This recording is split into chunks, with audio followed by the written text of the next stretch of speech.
El día de hoy tenemos un invitado de lujo, tenemos al doctor René Rodrigo Moya Benes de Chile, que René, bueno, lo conozco hace muchos años, él fue residente en el INO hace ya bastante años.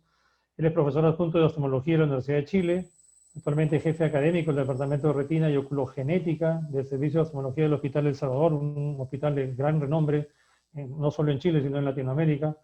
Él es magíster en genética por la Universidad de Chile en el año 2019 y él ha hecho varios fellows.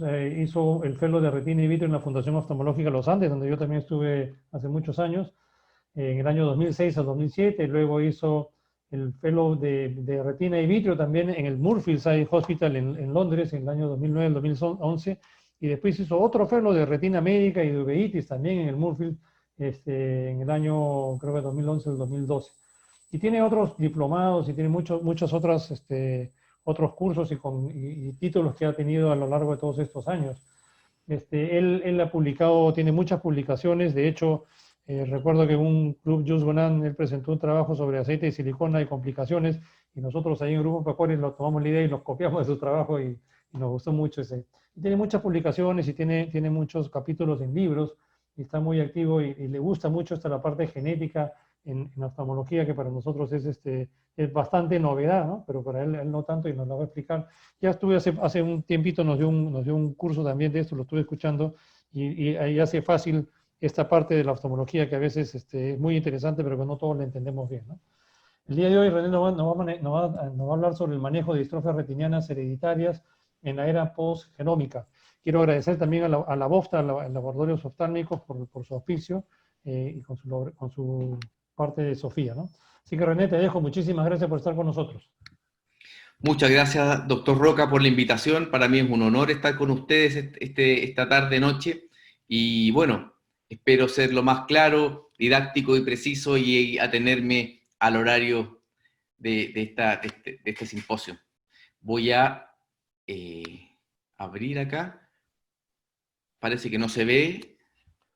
En tu pantalla no la estoy viendo todavía. Voy a compartir pantalla.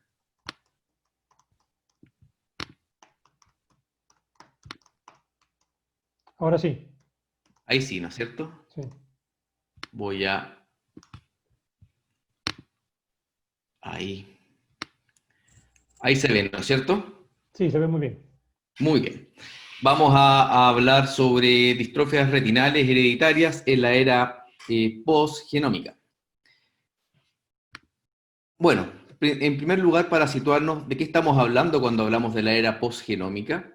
Hablamos de la era post-completo, post-término del proyecto Genoma Humano, proyecto encabezado por Craig Venter y Francis Collins, que tuvo un costo de 3 billones de dólares y que básicamente supuso la secuenciación completa del genoma humano y permitió su entendimiento a cabalidad. Esto se llevó a cabo y finalizó el año 2003 y desde entonces el desarrollo de la genética humana y en detalle la oculogenética ha sido realmente muy rápido en los últimos años. Ahí sí. Ha permitido entender cosas como que tenemos 25.000 genes, se pensaba que era bastante más que eso. Tenemos alrededor de 3,2 billones, 3,2 mil millones de nucleótidos, y dentro de todo nuestro genoma, los exones, que son esos pequeños vagones chiquititos que se asocian y permiten la transducción y la síntesis de proteínas, no son más del 1,5% del genoma. Esto fue una gran sorpresa para los investigadores en aquella época. Y esto ha llevado a que los costos de la secuenciación y el diagnóstico molecular hayan bajado rápidamente desde entonces. En la actualidad es posible realizar una secuenciación masiva paralela o Next Generation Sequencing para detectar mutaciones asociadas con distrofias de la retina por 400, 500 dólares, hacer un exoma completo por 1.500 a 2.000 dólares. Los costos han bajado mucho y esto ha llevado a el desarrollo no solo de la genética mendeliana, sino que ha llevado también al desarrollo de la medicina de precisión, de la farmacogenética e incluso de la genética recreacional, como esa foto que ven abajo a la derecha, que en lo personal a mí no me gusta mucho, pero también hay genética recreacional y muchos aquí habrán escuchado los proyectos 23andMe o la secuenciación de haplotipos humanos para ver nuestra ancestría, el proyecto de Nat Geo para saber nuestra ancestría, etc. Esto ha llevado a que podamos clasificar las enfermedades de acuerdo al tipo. Sabemos que el 80% de las enfermedades humanas tienen una base genética, vale decir, alteraciones en la secuencia del DNA de pocas bases nucleotídicas hasta 200. También tenemos alteraciones genómicas, grandes reordenamientos de lesiones, duplicaciones del genoma de más de 500 kilobases. También alteraciones epigenéticas. ¿Qué significa eso? Son metilaciones y acetilaciones a nivel de las histonas, que son las verdaderas ensamblajes, proteínas que participan en el ensamblaje de la cromatina, que se transmiten de generación en generación, pero que no modifican nuestro código genético. Y también sigue habiendo un porcentaje de alrededor de un 15% en que no se conoce la causa de la enfermedad, ni se conoce que tenga un sustrato genético. También es importante conocer este concepto, las enfermedades monogénicas versus las enfermedades complejas. Las primeras, o también llamadas enfermedades mendelianas, son enfermedades infrecuentes que se asocian en general a un gen único que la historia familiar orienta hacia el diagnóstico. Ejemplos de enfermedades monogénicas son casi todas las que vamos a ver esta tarde-noche, como la enfermedad de Stargardt, retinitis pigmentosa, distrofia macular de Best, amaurosis congénita de Leber, etc. Versus enfermedades complejas que son comunes en los seres humanos, donde uno no hereda el gen único que se asocia a la enfermedad, sino que uno hereda ciertas variantes patogénicas o alelos que dan cierta susceptibilidad o riesgo a desarrollar tal o cual enfermedad. No hay historia familiar y dentro de las enfermedades complejas, en oftalmología destacan, por supuesto, la retinopatía diabética y muy especialmente la degeneración macular relacionada con la edad, que es la enfermedad compleja en medicina que ha sido más estudiada desde el punto de vista genético. Se estudia con estudios que se llaman GWAS o Genomic Wide Association Studies, que buscan identificar alelos dentro de nuestro genoma infrecuentes, llamados SNPs, que confieren ciertos riesgos. Pero no nos apartemos del tema de esta noche, que son las distrofias retinales hereditarias, o más comúnmente conocidas como IRDs o IRDs por sus siglas en inglés, que son Inherited Retinal Disease. ¿Son enfermedades mendelianas? Y la respuesta es sí. Prácticamente todas son enfermedades mendelianas. Estas enfermedades, después del proyecto Genoma Humano, es decir, en la época postgenómica, han sido muy estudiadas. De los 25.000 genes codificantes de proteínas, sabemos que dan cuenta solo del 1,5% del genoma. Y por otra parte, 1% de los genes, vale decir alrededor de 2.500 genes, dan cuenta de casi todas las enfermedades mendelianas. Esto ha llevado a el entendimiento de las distrofias retinales hereditarias. En la actualidad hay alrededor de 300 genes que se asocian a distrofias retinales hereditarias. Y este número se incrementa año a año. Ahora, situémonos en contexto. ¿Qué son las IRDs o distrofias de la retina? Son un numeroso grupo de enfermedades oculares que se transmiten a través de distintos modos de herencia, formas dominantes, recesivas o ligadas al cromosoma X recesivo. Esto lo recordarán de la Facultad de Medicina. También hay raros ejemplos de herencia digénica, pero son muy raros y anecdóticos. Por lo tanto, son todas enfermedades transmitidas por un único gen. A nivel mundial, sabemos que hay 250 millones de personas con discapacidad visual, alrededor del mismo número con baja visión y alrededor de 35 millones de personas ciegas.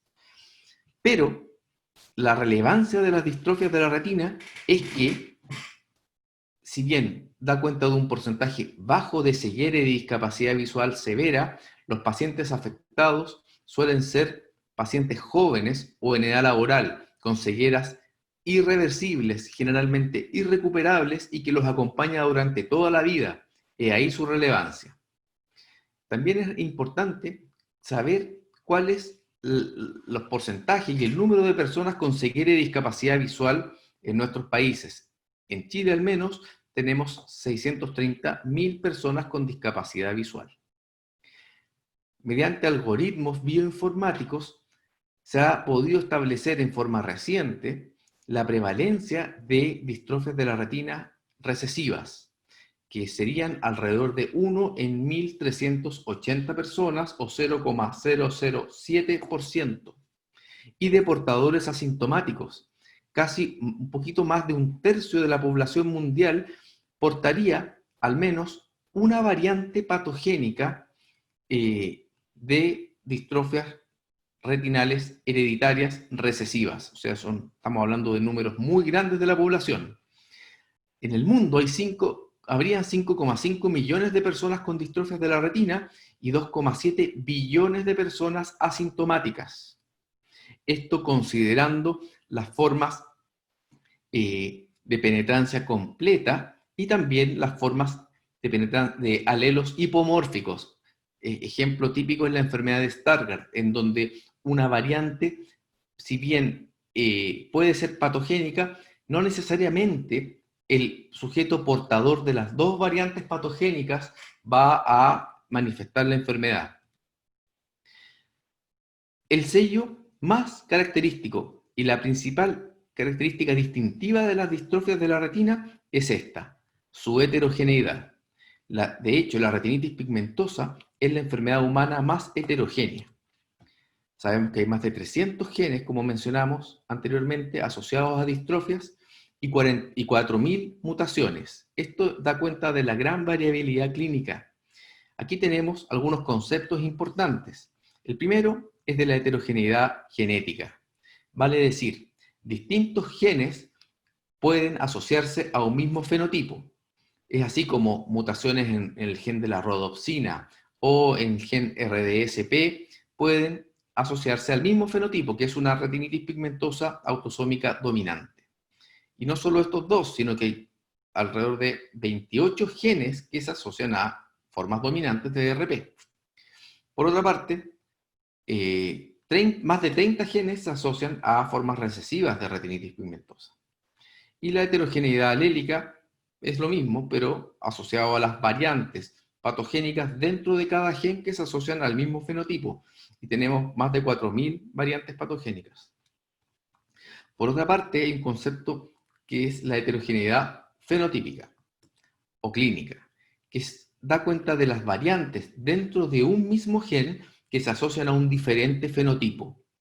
Típicamente, mutaciones en RDSP pueden presentarse clínicamente como una distrofia macular, RDS o una distrofia en patrón. Mutaciones en el gen de la rodopsina, por ejemplo, pueden asociarse a ceguera nocturna estacionaria congénita o retinitis pigmentosa autosómica dominante. Y así tenemos muchos ejemplos en oftalmología en donde hay heterogeneidad fenotípica, incluso entre miembros de la misma familia. Yo tengo pacientes que tienen la misma mutación y uno tiene una distrofia de conos, bastones, y otro tiene una distrofia de bastones. Y eso no es tan raro.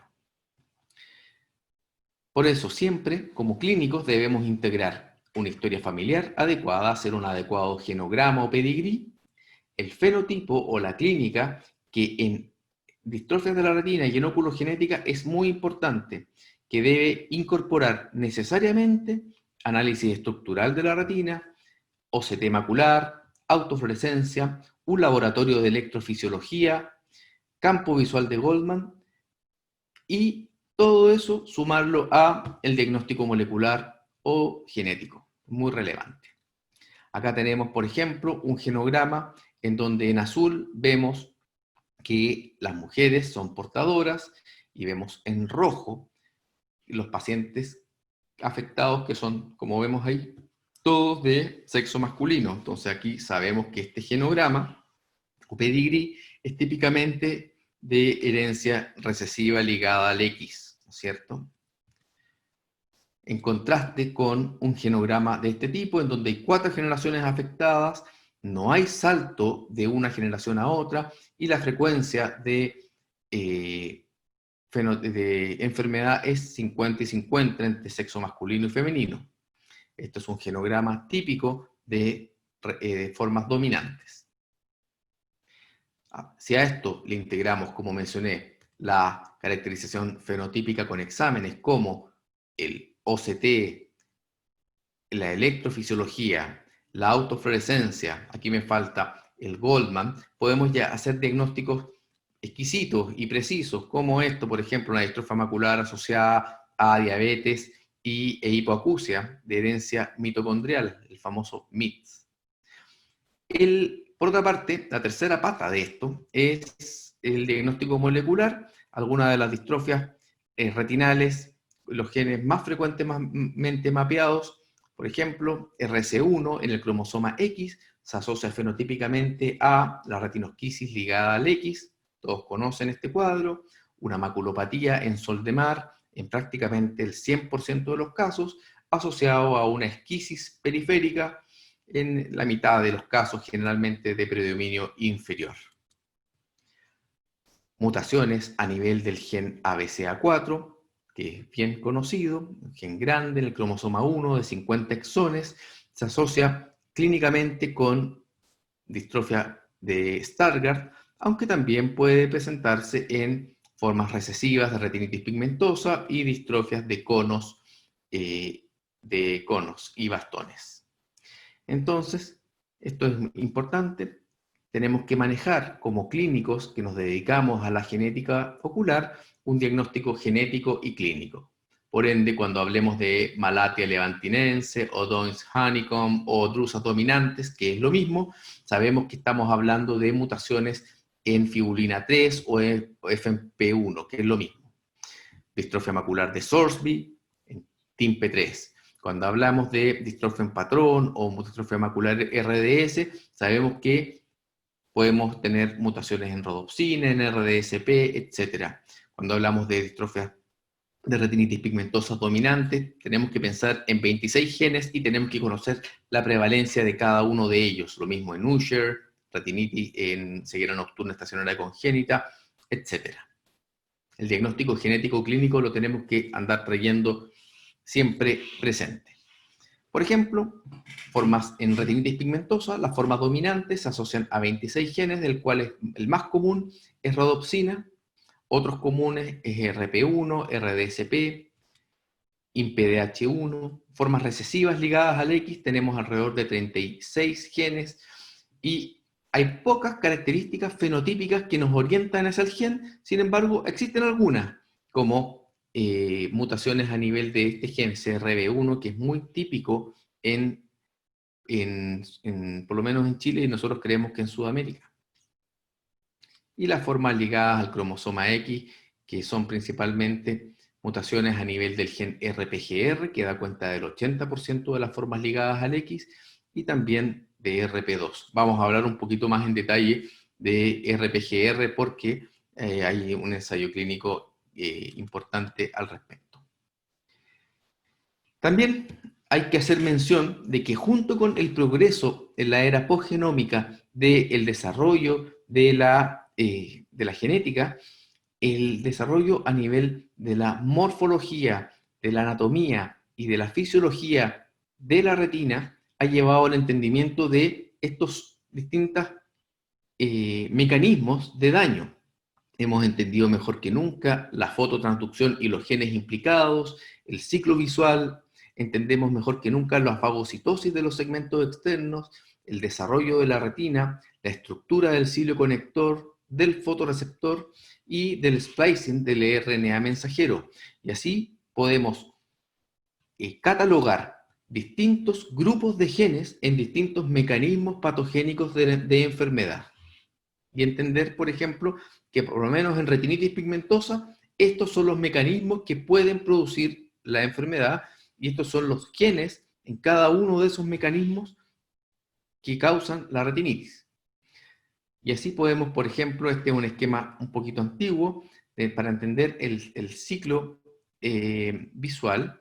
Acá tenemos, por ejemplo, una mutación en la proteína ABCA4, que es la encargada del transporte activo del 11-cis retinal desde el interior de los segmentos externos hacia el citoplasma a nivel de los segmentos externos de los bastones y se asocia con enfermedades Stargardt, mutaciones a nivel de RDH12, se asocian a formas precoces de retinitis pigmentosa o amaurosis congénita de Leber, formas muy agresivas. Mutaciones a nivel de estas genes con esas proteínas se asocian a formas de retinitis pigmentosa. Mutaciones a nivel de RPE65, la famosa enzima que se asocia al 10% de amaurosis congénita de Leber, por mutaciones en RPE65, mutaciones en RDH5, A fundus albipuntatus, y así, respectivamente, podemos ir haciendo un mapa donde está el daño a nivel fisiológico de la retina, a nivel de qué mecanismo, y podemos poner establecer el fenotipo. Esto es muy bonito y muy interesante. Y así llegamos a la parte de tratamiento. Hay distintas modalidades de tratamiento, desde la prótesis retinal, que ya está aprobada desde hace algunos años, pasando por la terapia celular, la terapia de reemplazo génico, que es lo que nos trae aquí esta noche, también el desarrollo de farmacoterapia y la optogenética. Dentro de la farmacoterapia, poner ojo en todo lo que es el desarrollo, especialmente de la cucela para Stargardt, que ya está en fase 2-3. Y vamos a hablar hoy día de terapia génica, porque la oftalmología es un sitio de tratamiento, porque el ojo goza de un privilegio inmune relativo, es un órgano de volumen conocido, a diferencia de otros órganos donde se ha pensado en hacer terapia y no se ha logrado, es de fácil accesibilidad, requiere bajas concentraciones de vector viral o de células madre en el caso de terapia celular. Al ser enfermedades monogénicas, tenemos que ir a tratar un gen defectuoso en general. Las enfermedades que afectan la retina en general, no siempre, porque hay formas sindrómicas y sistémicas, pero en general afectan solo la retina. También podemos estudiar la retina y ver los resultados en forma directa y también con el desarrollo de imágenes, distintas modalidades de imágenes, autofluorescencia, OCT, y en la actualidad con el desarrollo de la microperimetría también, que se ha visto que es una excelente herramienta para determinar resultados en terapia. Y por último, porque tenemos el ojo contralateral como control. Entonces, el ojo es realmente el órgano ideal para cualquier tipo de terapia de este tipo. Sin embargo, la terapia génica lleva más de 20 años, más de 25 años, y tiene más fracasos que éxitos, especialmente al principio del desarrollo de la terapia génica. Pero dentro de los éxitos hay que mencionar el desarrollo del famoso Luxturna. Y para llegar a mencionar el desarrollo de Luxturna, no se puede soslayar a nuestro amigo Gustavo Aguirre de Pensilvania. Él es un veterinario, pero con profundo conocimiento de ciencias básicas de la retina. Él desarrolló los modelos animales de RPE65, perros con la mutación en homocigota en RPE65 y publicó sus hallazgos. No solo ha desarrollado modelos de RP65, también tiene modelos animales en BEST, en CEP290,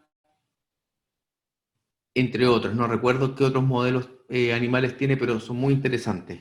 Y esto permitió que el año 2008, 3 grupos, 2 en Filadelfia y el grupo del Moorfields, publicaran los resultados de la primera terapia génica en humanos para mutaciones en RPE65 asociadas a amaurosis congénita de Leber. Esta foto que la han visto probablemente es del perro, el primer perrito tratado con terapia génica, Lancelot, que terminó yendo al Capitolio y es todo un personaje en el desarrollo de la terapia. Y esto llevó a que prácticamente 10 años después, 11 años después de los estudios fase 1, se aprobara el Luxturna o Boretigen Neparvovec para terapia de edición génica en pacientes con mutaciones bialélicas en RPE65. Y esto es fue un hito dentro de los que nos gusta la genética ocular. ¿Por qué? Porque ellos, el principal trabajo que tuvieron ellos fue cómo demostrar que la terapia servía, dado que las agudezas visuales y los análisis estructurales de retina con los exámenes estándares no podían demostrar que la terapia era exitosa, no había cómo. Entonces, tuvieron más de 10 años tratando de evaluar cómo y desarrollaron el test de movilidad multiluminancia, que es una herramienta que fue aprobada por la FDA para demostrar éxito en terapia génica. Y desde entonces, esto ha sido como un castillo de naipes, el desarrollo de distintas terapias para distintas enfermedades ha cobrado un vigor muy grande. Tal es así que en la actualidad hay 27 ensayos clínicos randomizados en distintas enfermedades, en distintas distrofias de la retina, evaluando terapia génica. Los más importantes son otros ensayos clínicos en RPE65, hay 2 en CEP290, hay en Stargardt, en Usher tipo 1 y 3 en coroideremia. Pero los que más me interesan a mí son los que vamos a mencionar al final de esta presentación, formas ligadas a la X de retinitis pigmentosa. Nosotros como clínicos, entonces, debemos saber comunicar los avances en investigación, no embarcar a los pacientes en terapias si no estamos convencidos de su eficacia, porque hay que ser cuidadoso. Esto, la verdad, no es tan relevante, pero sí debemos saber guiarlos, saber informarles cuándo hacer un test genético, cuándo no es tan relevante, cuándo pensar en enrolar a un paciente en un ensayo clínico, hacer asesoramiento genético pre y post test, etc. Ahora, me voy a detener 5 minutos en esto. ¿Cuál es la prevalencia real de las distrofias retinales hereditarias? ¿Qué estamos hablando cuando hablamos de las distrofias? Al menos retinitis pigmentosa, la prevalencia es de 1 en 4.000 personas. Es el 50% de las distrofias, por lo tanto, a priori uno podría pensar que tenemos alrededor de 1 cada 2.000 personas pudiesen tener una distrofia de la retina. No obstante, no hay estudios de prevalencia y ceguera y discapacidad serios en Chile. Por lo tanto, nosotros tenemos que guiarnos en los estudios realizados en otras partes, especialmente en países nórdicos, donde tienen adecuada data, también en Inglaterra, y vamos a hablar más adelante de data que fue inferida en base a algoritmos.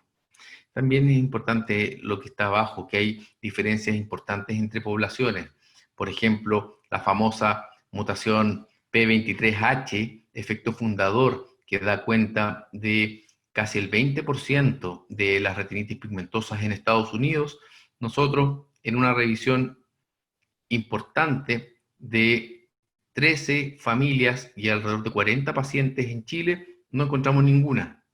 Por lo tanto, hay diferencias importantes entre poblaciones. Esta es la prevalencia estimada de distrofias retinales en Chile. Lo primero es que el número puede variar mucho dependiendo de qué prevalencia utilizamos. En este caso, me quedé con la prevalencia establecida en el Reino Unido, que es de un 0,03%. Utilizando esos datos, en las 10 distrofias retinales más comunes, retinitis, Usher, Stargardt, Leber o early onset, distrofia macular de Best, distrofia de conos bastones, acromatopsia, retinosquisis ligada al X y coroideremia, en Chile podríamos tener 5.700 pacientes con distrofias de la retina. Pero si utilizamos el modelo bioinformático y la estimación, la prevalencia bioinformática, que es de 0,071 en 1.300 casos, 1.300 personas, podríamos esperar 13.000 pacientes en Chile. Entonces, varía bastante. Podríamos tener entre 5.700 y 13.000 personas con distrofias de la retina. Y aquí tenemos cuánto varían los números dependiendo de la enfermedad. Nosotros en nuestro policlínico de genética del Hospital del Salvador tenemos 720 pacientes. O sea, es un porcentaje bastante menor de los casos en Chile, que varía, pero nosotros estimamos que hemos visto alrededor del 10% de las distrofias. Me tomé la libertad de hacer el cálculo para Perú, y en Perú, busqué en Wikipedia la población, son 32 millones de habitantes, y podrían tener entre 9.600, o sea, entre 10.000 y 23.000 pacientes con distrofias de la retina, un número que lamentablemente es muy grande la diferencia entre si utilizamos el método bioinformático de cálculo y la prevalencia utilizada en el Reino Unido. Y aquí les entrego las prevalencias estimadas por patología. RP, Stargardt, en Stargardt podrían haber entre 1.000 y 2.000 pacientes, 2.300 pacientes en el Perú. Ahora, esto es relevante. Se hizo una revisión, una auditoría interna de los casos de certificación de ceguera en el Reino Unido, utilizando una comparación entre el año 99 y el año 2009. Históricamente, la primera causa de discapacidad visual y ceguera legal en edad laboral era el edema macular diabético, como en casi todo el mundo, occidental al menos. Pero por primera vez, ese año, la principal causa de certificado de ceguera, el 20%, correspondió a las distrofias de la retina. Y ahí su importancia. Pueden que no sean un gran número de pacientes, pero sí son una carga económica para el Estado por el grupo etario que corresponde, que son pacientes en edad laboral, y porque el número de años de pacientes ciegos son muchos. Y esa es la conclusión que les mencionaba anteriormente. Es la primera causa de certificado de ceguera por primera vez en el Reino Unido. Sabemos que los pacientes con discapacidad visual severa tienen en promedio, estas son estadísticas chilenas, menos años de estudio en forma significativa, significativamente señalan haberse sentido discriminados. Por lo tanto, es un problema que es relevante. Voy a hablarles rápidamente de lo que hemos hecho en Chile con el tema del Departamento de Oculogenética. Nosotros tenemos 19 millones de habitantes, somos latinos, básicamente tenemos 50% de ancestría española, europea, y 50% de ancestría amerindia, de los pueblos originarios. Nosotros hemos atendido el policlínico y seguimos en forma regular a 720 pacientes. Somos un departamento compuesto por 3 médicos staff con conocimientos de genética ocular. Una doctora que hace genética ocular es oftalmopediatra y un colega es retinólogo. Están los fellows de la especialidad de retina y los residentes que pasan por el departamento. Recibimos referencias de todos los hospitales locales, de colegas que trabajan en su consulta privada, de organizaciones de pacientes. Nunca me voy a cansar de recalcar la importancia de tratar de que los pacientes hagan organizaciones, que se junten entre ellos, incluso por patología. Y en el Hospital del Salvador les hacemos asesoramiento genético, en algunos casos diagnóstico genético, y tenemos proyectos de colaboración internacional. Es así como podemos llegar al diagnóstico adecuado, integrando el genograma, la clínica, la fenotipificación y el diagnóstico molecular. Brindamos asesoramiento genético y los ponemos en contacto con una organización de pacientes para las ayudas visuales. Esta estadística está un poquito obsoleta, desde hace como 6 meses, pero más de la mitad de los casos son retinitis. Tenemos 35 pacientes con retinosquisis, 40 pacientes con Stargardt, distrofias de conos, etc. Dentro de las distrofias maculares más comunes tenemos pacientes con coroideremia, drusas dominantes, BEST, distrofia coroidea areolar central, algunos pacientes con Sorsby, pacientes con MID, que es esta distrofia macular con diabetes e hipoacusia de herencia materna, distrofias en patrones. Y esta es la distribución de los pacientes con retinitis pigmentosa. 53% son formas recesivas, alrededor de un 10%, 8% son formas sindrómicas, dentro de las cuales destaca el Bardet-Biedl, PBS, síndrome de Usher, entre otros. Y esta es la distribución de los exámenes genéticos. El tener un departamento de genética ocular permite acceder a proyectos colaborativos que permiten, a su vez, recibir donaciones para hacer diagnóstico genético. Y aquí tenemos, por ejemplo, cortes de pacientes con diagnóstico molecular. Esta es la corte de retinitis dominante. Aquí tenemos, en esa época teníamos 35 pacientes con diagnóstico genético, ahora son más. Lo mismo con Stargardt, Leber, ahora ya tenemos más de 35 pacientes con diagnóstico molecular en Leber, con enfermedad de Stargardt, ya les mencioné, etc. Ahora, para finalizar, quiero contarles de algunos proyectos que se están haciendo, que son bien interesantes en terapia génica. El primero de ellos son los proyectos de terapia génica para coroideremia, los estudios Gemini y STAR, o Night Star. La coroideremia es una enfermedad ligada al cromosoma X recesiva que afecta, por ende, solo a hombres. La mutación en el gen de la coroideremia, que está obviamente en el cromosoma X, codifica una proteína escort que se denomina RPE1. Y son principalmente mutaciones null, vale decir que no hay producto proteico alguno. Son pacientes que tienen pérdida gradual y progresiva de la visión, se va degenerando tanto el fotorreceptor como la coroides, y también el epitelio pigmentario. La mutación está a esos 3 niveles. Pero son pacientes que, si bien se parecen un poco a la retinitis pigmentosa, no tienen atenuación aterolar, no tienen palidez de la papila, y tienen buena agudeza visual central típicamente hasta la edad adulta. Los laboratorios que están haciendo estudios de terapia son Spark Therapeutics, que tienen un estudio fase 1-2, baja versus alta dosis.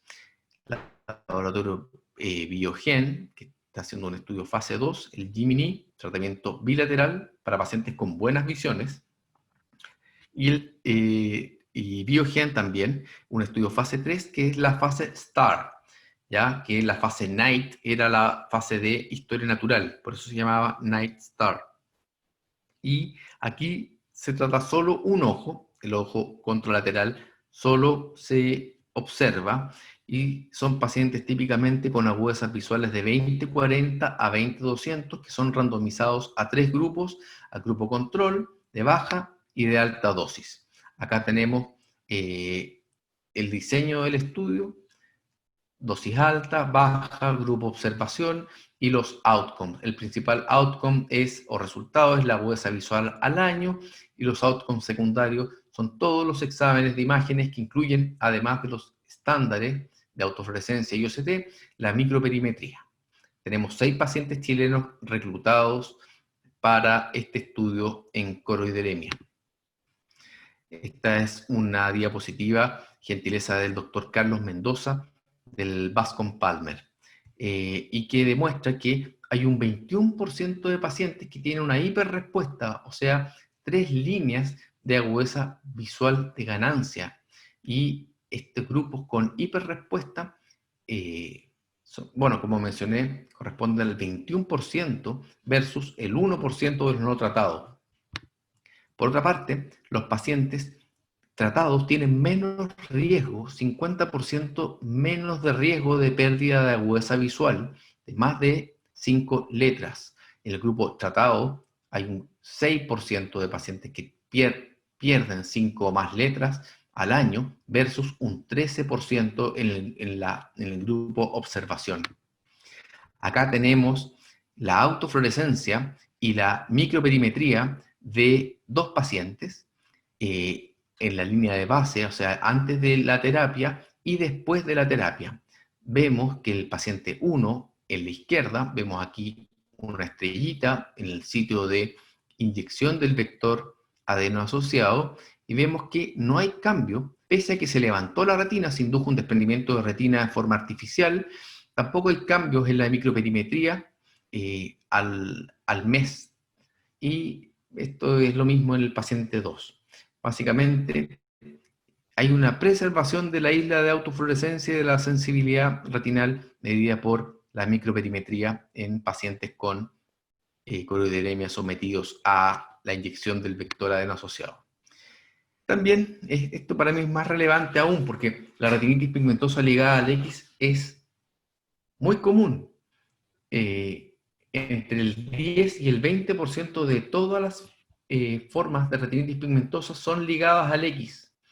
Dentro de las formas ligadas al X, el 80 a 90% son por mutaciones en RPGR. En nuestra serie, el 100% de los pacientes con retinitis pigmentosa ligada al X son por mutaciones en RPGR. Ahora, de todos los pacientes con mutaciones en este gen, el 80% tienen mutaciones en un exón particular, el exón número 15, llamado ORF15, es un hotspot. Por tanto, es un gen que no tiene tanta heterogeneidad como mencionamos al principio de esta presentación. Y bueno, ahí tenemos un diagrama, un esquema que muestra en rayita roja los exones. Vemos acá el exón que normalmente se altera, el ORF15, y sabemos que este gen obviamente está en el cromosoma X, se transmite por madres portadoras a hombres, al 50% de sus hijos hombres que son enfermos. Hay 3 laboratorios que están haciendo ensayos clínicos: Biogen, que el que está más avanzado, que tiene un ensayo clínico fase 2-3, AGTC, un estudio fase 1-2, y Meira, fase 1-2. La retinitis pigmentosa ligada al X, como vimos anteriormente, se asocia a mutaciones en RPGR. RPGR codifica para una proteína que participa en el desarrollo y en la actividad del cilio conector. El cilio conector es esa estructura que comunica los segmentos internos y los segmentos externos de los fotorreceptores y que permite el adecuado tráfico y transporte de proteína. Como mencioné anteriormente, RPGR se localiza en el cilio conector, comunica el segmento interno y externo de los fotorreceptores, participa en el transporte de proteínas, controla el transporte bidireccional entre ambos segmentos y las mutaciones en este gen se asocian a un transporte anormal a través del cilio. El estudio Sirius, que es el estudio que está más avanzado, fase 2-3, el estudio de Biogen, reclutó 45 pacientes que fueron randomizados a alta dosis del vector, baja dosis y a un grupo de control. Se evaluó como outcome primario cambios en la sensibilidad retinal medidos por microperimetría de los 20 grados centrales y como outcome secundario mantención de la agudeza visual o mejoría de la misma, cambios a nivel del OCT, a nivel del elipsoide, evaluación del test de movilidad multiluminancia, entre otros. Acá tenemos cambios en la microperimetría en pacientes tratados versus no tratados. En la izquierda vemos, en las 3 columnas de la izquierda, son 3 pacientes distintos tratados. La primera fila corresponde a la línea de base y la segunda y tercera fila corresponde al mes 1 y al mes 6. Vemos como cada columna correspondiente a un paciente diferente tiene un incremento significativo de la microperimetría central, de los 20 grados centrales, versus las microperimetrías de la derecha, en donde vemos que no hay cambio e incluso hay un ligero empeoramiento de la microperimetría cuando se siguen a los pacientes desde la línea de base a los meses 1 y 6. Por ende, la terapia génica está más viva que nunca. Ya hay una terapia aprobada en Luxturna para mutaciones bialélicas en amaurosis congénita de Leber por mutaciones en RPE65. Hay más de 800 personas participando en ensayos clínicos de terapia génica, personas que en general se van a beneficiar porque son estudios fase 2-3, ya no son de seguridad, sino que de eficacia. La mayoría de las terapias génicas utiliza la vía subretinal, en general el vector adeno asociado 2. Hay 30 sitios alrededor del mundo que están haciendo, son sitios calificados para terapia génica. Nosotros tenemos 6 pacientes chilenos con croideremia participando y 7 que ya han participado del estudio Sirius para formas ligadas al cromosoma X de retinitis pigmentosa. Para terminar, algo que me gusta mucho y que tiene mucho sentido, aunque el nombre es oligonucleótidos antisentido, hay 2 ensayos clínicos, el Illuminate, que es para Z290, y el Stellar para Usher tipo 2A. ¿Qué son los oligonucleótidos antisentidos? De la Escuela de Medicina tenemos el DNA que transcribe a un RNA mensajero. El RNA mensajero es el transcripto, el que después va a tener los procesos de modificación con el splicing, sale al citoplasma y permite la síntesis de la proteína. Lo que se busca es el diseño de RNAs mensajeros, básicamente, que actúen directamente sobre las funciones de la célula, es decir, hacer como un remedio, un RNA, un producto tailor-made, vale decir, específico para determinada mutación. Por lo tanto, suena inteligente, suena racional hacer terapias a este nivel. Por lo tanto, corresponden a medicina personalizada, diseñada para el tratamiento de mutaciones específicas. Por lo tanto, ojalá que funcione esto, porque va a permitir el tratamiento de mutaciones infrecuentes que muchas veces las compañías dejan de lado debido a que no van a tener un retorno económico para las compañías, porque afectan a muy pocas personas. No modifican el DNA, por lo tanto, todas las consideraciones éticas y de los riesgos asociados a terapia de edición genética no tienen mayor relevancia en este tipo de terapia. Los ensayos clínicos, preclínicos en animales y ensayos clínicos fase 1 en humanos, han demostrado mejorías de visiones, un perfil de seguridad favorable. Por otra parte, es más sencillo, ya que es una inyección directa del RNA a nivel de la cavidad vítrea, no se requieren complejas cirugías subretinales, y además la cantidad del medicamento alcanza toda la retina, por lo tanto, podemos pensar en tratar enfermedades más periféricas. Aquí están algunos de los ensayos en CEP290 y en Usher 2A. ProQR, que es un laboratorio holandés, está haciendo estos ensayos clínicos. El Cepofarsen para CEP290. Ahí están los dos ensayos clínicos, el fase 2-3, el Illuminate Trial, va a demostrar los resultados iniciales de los ensayos a fines de este año y principios del próximo. Y para Usher también se espera que los resultados de los primeros pacientes tratados con terapia de oligonucleótidos antisentidos. También se esperan resultados para mutaciones en rodopsina. Ahí sí que va a haber un revuelo si es que los resultados son exitosos, ya que la mutación P23H en formas dominantes de retinitis pigmentosa es tremendamente común en Estados Unidos y hay mucho interés en los resultados de este tratamiento. Para finalizar, dejarle un poquito algunos desafíos que tenemos que abordar. El primero, necesitamos Registro Nacional de Discapacidad Visual, necesitamos números en nuestros países para poder acceder a tener diagnóstico genético, poder exigirlo y solicitarlo en pacientes con distrofias de la retina. Es interesante que se desarrolle un departamento de genética ocular. Nosotros hemos podido avanzar con esto. En el INO debería, creo yo, si es que no hay, debería haber uno.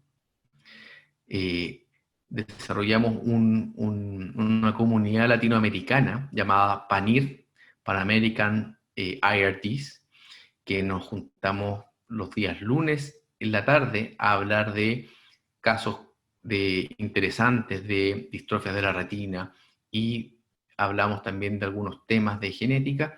Para el que esté interesado en participar de este grupo panamericano o PANIR, por favor, escríbanos, ahí está el mail de Oculogenética acá en Chile, oculogenética@gmail.com, y tenemos también una página web que se llama www.oculogenetica.com, donde pueden acceder a material para los pacientes y a algunos casos clínicos. Y estamos viendo si como PANIR, como grupo panamericano, desarrollamos un fellow para Latinoamérica. Entonces sería interesante que más y más personas participen de este tipo de iniciativas. Bueno, creo que estamos en hora, así que me despido con una foto bonita del sur de Chile, con un lago turquesa, y muchas gracias a todos ustedes por estar conmigo a estas horas de la noche, y muchas gracias, doctor Roca, por la invitación, y a la Sociedad Peruana de Vitreoretina. Muchas gracias. Muchísimas gracias, René. Muy, muy interesante y muy novedosa, ¿no? Muchas cosas nuevas que se nos vienen en los próximos años a todos. Cuéntame, ¿cuáles fueron, tú que has implementado este servicio de oculogenética, cuáles son los retos? ¿Cómo lo empezaste? ¿Cómo un muchacho que quiera desarrollar, ojalá en el INO, pero en cualquier otro lugar, que quiera desarrollar un departamento de oculogenética, ¿qué le recomiendas? ¿Cuáles son los retos que tú tuviste que vencer? En primer lugar, tener tiempo para esto, no tomarlo como un esfuerzo de una persona, sino que tratar de formar equipo. Estoy tratando de dejar de compartir pantalla. Tratar de formar equipo, tener 2 o 3 personas que sepan de genética ocular, y para ello uno puede venir desde el área de la cirugía de vitreoretina, o desde la oftalmología pediátrica, o algunos desde la neurooftalmología. Y recomendaría que haya uno o dos colegas que tengan fellows de genética ocular. Eso, como les mencionaba, doctor, estamos desarrollando un fellow latinoamericano, pero también se puede hacer en Inglaterra, en Canadá. Hay posibilidades de entrenamiento en esta área. De hecho, en Japón, un colega japonés me ofreció un fellow para gente de Latinoamérica. Yo lo ofrecí acá, pero no ha interesado mucho. En segundo lugar, tener bien montada la parte de imágenes y tratar de que estos pacientes sean vistos en un solo día. Uno no puede andar transportando a estos pacientes y moviéndolos mucho porque tienen discapacidad visual severa. Entonces, hay que darles el tiempo, mínimo 1 hora por paciente, y tratar de que se le hagan los exámenes el mismo día. Porque tal como en Perú, estoy seguro que, tal como en Chile, en Perú va a suceder lo mismo. Vienen pacientes de provincia con mucho esfuerzo, acompañados muchas veces. Entonces el paciente tiene que ser atendido, fenotipificado con todos los exámenes y devuelto. Eso en segundo lugar. Tercero, establecer un adecuado canal de derivación. Para ello, los colegas que derivan el paciente, que generalmente son médicos especialistas, requieren un informe, porque si no, no van a seguir enviando a los pacientes, porque a ellos también les gusta ver esos pacientes. Entonces, los que se dediquen a esto tienen que hacer un reporte y enviarles un informe a los médicos que deriven a los pacientes. Eso, así yo creo que es una buena manera de comenzar. Y después, ya teniendo un N importante, se pueden establecer redes de trabajo. Por ejemplo, cuando tengan, no sé, 40, 30 pacientes con Stargardt, se ponen en contacto con gente que se dedica a Stargardt, y si ustedes han hecho bien el trabajo, van a tener posibilidades de que les donen diagnósticos genéticos, por ejemplo. Y así con distintas patologías. Después uno empieza a hacer redes de colaboración con otras unidades. En general los países desarrollados tienen todo eso bien montado, y lo que no tienen es precisamente muchos pacientes. Entonces, en Perú estoy seguro que hay muchos pacientes y que andan dando vueltas, o muchas veces se les dicen brutalidades, como en Chile, que van a quedar ciegos o no hay mucho que hacer. Entonces, a esos pacientes hay que darles, hay que tratarlos como personas, darles una atención humana, guiarlos en el paso en el proceso psicológico de la discapacidad. El 80% tienen depresión. Hay una serie de cosas que hay que considerar. Yo he visto que en el chat de Lino hay una doctora que habla mucho que está muy interesada en el área de baja visión y que lo hace bien. Sí, Charito Espinosa, Rosario Espinosa, ella es especialista en baja visión, lo hace muy bien, y Sí, tiene un centro de rehabilitación visual. ella yo he Se visto que llama hace Apoyo cosas. Visual. Sí, ella trabaja muy, muy bien en rehabilitación. Ella sería ideal, ojalá, ojalá se interesara. Y cuéntame, ¿y montar el laboratorio de diagnóstico molecular es muy complejo? ¿O muy costoso? Sí, sí. A ver, yo creo que no es tan... No quiero ser pájaro de mal agüero, pero no creo que sea tan costo efectivo hacer un diagnóstico por país, porque, a ver, yo lo tuve que hacer como parte de mi proyecto de tesis para formas dominantes de retinitis pigmentosa. Es un esfuerzo grande, caro, se puede hacer, pero cuando, imagínense, se monta el laboratorio, después hay que tener una autorización y una certificación que es muy difícil de conseguir, se llama CLIA. Los laboratorios, para poder ser, digamos, certificados, necesitan esta certificación CLIA, que no es fácil de hacer. Y por otra parte, en Estados Unidos y en Europa los costos han bajado tanto, y es tan fuerte la competencia entre ellos que cada vez es más sencillo para nosotros mandar las muestras. Ya ni siquiera estamos mandando sangre, DNA, mandamos las muestras de saliva.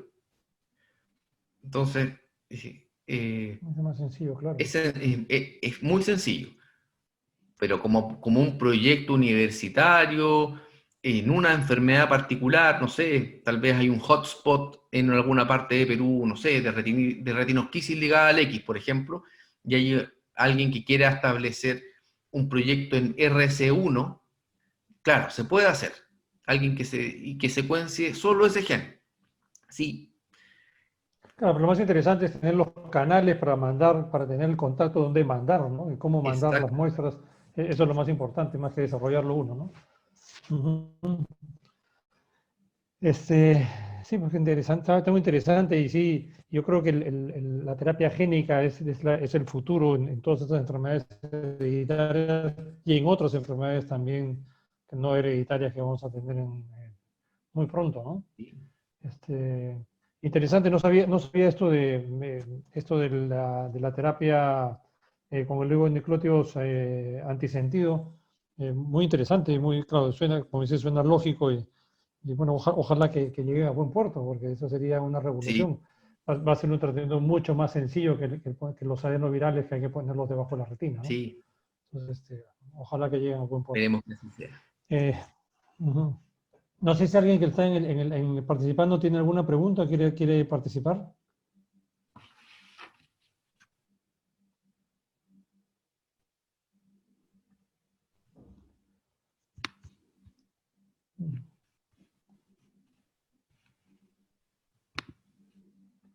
¿Qué dicen? Bueno, por ahí comentan en el chat que el doctor Fujita aquí en la clínica, en la Universidad San Martín de Porres tiene un laboratorio de genética. Sí que sí sabía que el doctor Fujita tiene un laboratorio de genética aquí en Perú. En general trabaja no solo con oftalmología, sino con muchas otras especialidades. Y de hecho lo conozco a Ricardo Fujita porque Rodolfo Pérez trabajó con él cuando hizo sus estudios de genéticos en glaucoma, ¿no? Entonces, es muy buena persona y muy colaborador. También sería muy bueno si pudiera desarrollar algo más, ¿no? Sí, hay que utilizar la gente interesada y tratar de unirla, pero yo creo que el INO, o bueno, ustedes saben mejor dónde, pero hay que tratar de hacer un departamento para que recluten a los pacientes y sepan dónde derivarlos, que no anden Claro, esparcidos. sí, lo más difícil, como siempre, es encontrar a la persona que quiera, que se dedique a eso, ¿no? La persona que le guste, que se dedique, que se entrene y que se dedique a eso, ¿no? Entonces, eso es, ojalá algunos de los muchachos, ahora tenemos muchos fellows en retina aquí en Perú, que antes no teníamos. Ojalá alguno de ellos quiera tomar esa posta y hacerla, pues, ¿no? Sí, pues. Y Ujú. están todos invitados a estas reuniones de los lunes del grupo PANIR. Ok. Así Ujú. que cualquier información, por favor, ahí está dejé mi mail, o pueden escribir al oculogenética @gmail.com y participar de estas reuniones son bien interesantes. Se ven casos raros, pero son entretenidas. Ujú. Si nos pasas el link, todos encantados, Rodrigo. Sí, escríbeme, Eddie, a ese mail que te acabo de decir. ¿Cómo estás? Con todo gusto. ¿Qué tal? ¿Cómo Y- estás? Bueno, saludar a todos, al doctor Roca, Rodrigo. ¿Cuántos años que no nos vemos? Quizá 14. Yo egresé el 2003. Hoy ya, pues 17 años. 17 años, 18 años. Qué viejos. Sí, me acuerdo. Sí, mucho tiempo. Pero tú estás igual. Mira, tú también estás igual. No has cambiado nada. Mira, Eh, con relación a los oligonucleótidos, ¿cuál sería el mecanismo por el cual estos alterarían la función celular, mejorándola? Porque sí se sabe que con el Luxturna, al poner el adenovirus hace que ingrese el DNA dentro de la célula del fotorreceptor. Pero si tú inyectas RNA en la cavidad vítrea, ¿cuál es el mecanismo postulado para el cual pueda ejercer una función de mejoría visual? Ya. Buena pregunta, Eddie. Hay que recordar el dogma central de la biología molecular, ¿no es cierto? DNA, RNA mensajero, proteína. Y en el fondo, el RNA mensajero lleva toda la información de la genética. En este caso, es un RNA mensajero que porta la mutación. Por tanto, al ser transcribido, leído en el fondo, transduction, cuando es la transducción, cuando se hace la transducción, o la proteína no se forma, o se forma parcialmente, ¿no es cierto?, dependiendo de la mutación. Ahora, si tú colocas un RNA, un oligonucleótido antisentido, imagínatelo como el VEGF. Se va a unir a este RNA mensajero anómalo y lo va a inhibir. Por lo tanto, no se va a seguir no se va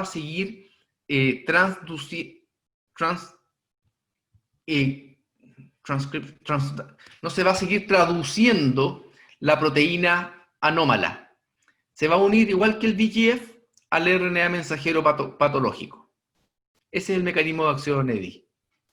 Y Rodrigo, poniéndonos en esta situación hipotética, para cambiar el funcionamiento de la célula, no hay que cambiar necesariamente el DNA, porque si yo le inyecto RNA, puedo pensar que estoy bloqueando el RNA que porta de forma transitoria y tengo que estarle haciendo las inyecciones cada cierto tiempo. Sí, por supuesto. Si esa es la desventaja. Es un tratamiento que se estarían haciendo 2 inyecciones al año. Es un tratamiento transitorio, tal como tú dices. No estás modificando, no estás editando la célula. Entonces se va a seguir produciendo la proteína patogénica. Entonces, lo que estás haciendo es inhibir su producción por un tiempo limitado. Entonces el paciente va a tener que seguir inyectándose.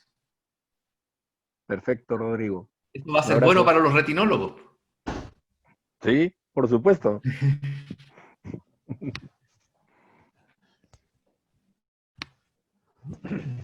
Bueno, muy bien, René, muchísimas gracias, de verdad que ha estado muy buena.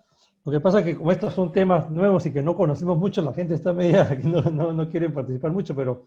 Ah, no, Willy Reate que levantó la mano. A ver, Willy, cuéntanos. Hola, buenas noches a todos. Hola, Rodrigo, ¿cómo estás? Hola, Willy. Justo comenté, ¿no? Ayer vimos una corridolemia en la consulta, no es muy frecuente, creo que es la tercera o cuarta que veo, y 2 de ellas fueron asociadas a membrana nevascular. Como mostraste ahí en la imagen, la parte central está preservada y probablemente en el tiempo esto va decreciendo, ¿no? Pero siempre tiene una isla central. Todos estos datos son importantes porque al paciente que vemos con distrofia, por lo general vamos a un banco de pacientes discapacitados de función visual, que es baja visión, ¿no? Pues pensamos que todo es baja visión, ¿no? Baja visión es todo lo que no puede ver y que ahí se encarguen de darles un certificado de discapacidad, etcétera, etcétera, etcétera. Entonces, siempre he estado ahí tratando de proponer que alguien se dedique a hacer baja visión o crear de alguna manera, así como tú hiciste, motivado por el interés que tú tienes que hacer algo por esta gente. Sí hay mucho para hacer por esta gente. Desde no solamente rehabilitar y darle un par de filtros, sino también hay para hacer proyectos de investigación, gente que le gusta, porque no todos los oftalmólogos tienen cualidades quirúrgicas, ¿no? Tú también puedes ser clínico, quirúrgico, y qué bien que lo que son clínicos quirúrgicos, ¿no? Pero esto es la realidad de la medicina. Entonces, yo te agradezco y quisiera, mediante mi persona, poner en contacto o tener un contacto permanente para poder, de alguna manera, tú eres ex-INO, conoces cómo funciona la institución, cómo funcionan otras instituciones, cuál es el futuro de esta especialidad, porque yo, si volviera a salir de la residencia y tendría la oportunidad de haría retina obviamente, y me metería a este mundo, porque hay tanto que hacer. No solamente en la posibilidad de ayudar a pacientes, sino en hacer proyectos de investigación, porque hay un futuro ahí. Yo creo que el que se anima a hacer enfermedades hereditarias familiares, genética o baja visión, yo creo que va a buscar su propio espacio en el mundo de la oftalmología. Entonces yo te comprometo, ojalá, por favor, para seguir manteniendo contactos y ver si sumamos esfuerzos, buscamos casos clínicos, sumamos para publicar y ver si podemos hacer seguimiento de algún protocolo, ¿no? Y te agradezco, y tu clase es muy interesante, la verdad, y es motivadora, y te agradezco, ¿no? Y los interesados a seguir luchando por este paciente que no solamente, acuérdense, baja visión no es un depósito de pacientes donde ya no se puede hacer nada, ¿no? Hay mucho que hacer, ¿ah? Mucho. Y ese era básicamente mi comentario. Muchas gracias, Willy. Te agradezco tus palabras y espero que sigamos en contacto. Sí, sí, Pues de sí. eso se trata, ¿ya? Y ojalá podamos incentivar a alguien. Ahora, gracias a Dios, estamos aquí en el Perú, en Lima, básicamente, hay muchos fellows, ¿no? El Hospital Almenara, Oftalmosalud, están formando fellows, chicos de muy buena calidad.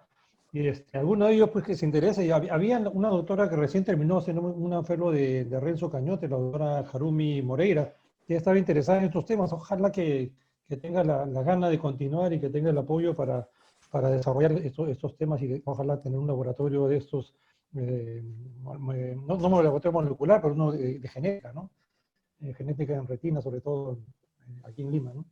Pero bueno, se trata de que todos trabajemos juntos y que apoyemos, ¿no? Y que apoyemos. Sí.